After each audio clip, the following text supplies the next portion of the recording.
Welcome to the deep dive. Today we're looking into something pretty serious. The latest on Iran's nuclear program. That's right. We're basing this on some pretty stark warnings from the French foreign minister, Jean-Noel Barrot. Indeed.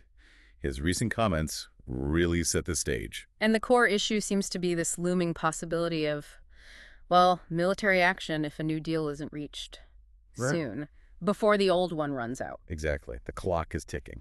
So our aim here is to break down what's happening, the main concerns, the potential fallout, without getting bogged down in all the super technical stuff, just the essentials. Right. So Minister Barrot, speaking in Paris, he didn't mince words. He said Iran's program is hitting unprecedented levels. Unprecedented level. Yeah, Even with setbacks they've apparently had. apparently so. And he hammered home France's stance. Iran must never acquire nuclear weapons, period. That's a very clear line in the sand. And he really stressed the timing, didn't he? How urgent this all is. Absolutely. He specifically said the window of opportunity is narrow. We're talking only a few months before key parts of that 2015 agreement expire. The sunset provisions, right, where the restrictions just Yeah. lapse. Precisely. The constraints loosen significantly. And the consequence if we miss that window, if no new agreement happens. Well, this is where it gets quite alarming. Barrett predicted that failure could make a military confrontation almost unavoidable. Almost unavoidable. Yeah. That's strong language from a top diplomat. Very strong.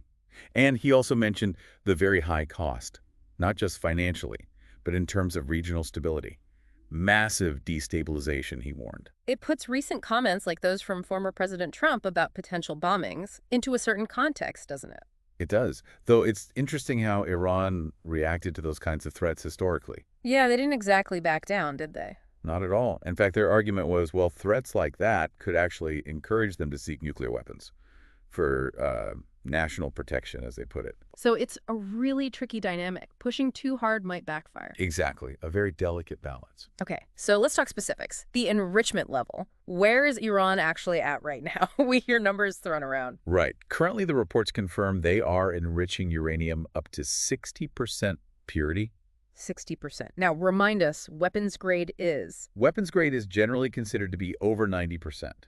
So 60% isn't the bomb level itself. Okay. But, and this is the key thing, getting to 60% dramatically cuts down the time needed to get to 90% if they decided to go for it. That's the breakout time. Ah, right. So it's a significant step closer, even if it's not the final step. Makes the situation much more volatile. That's why there's so much international concern right now.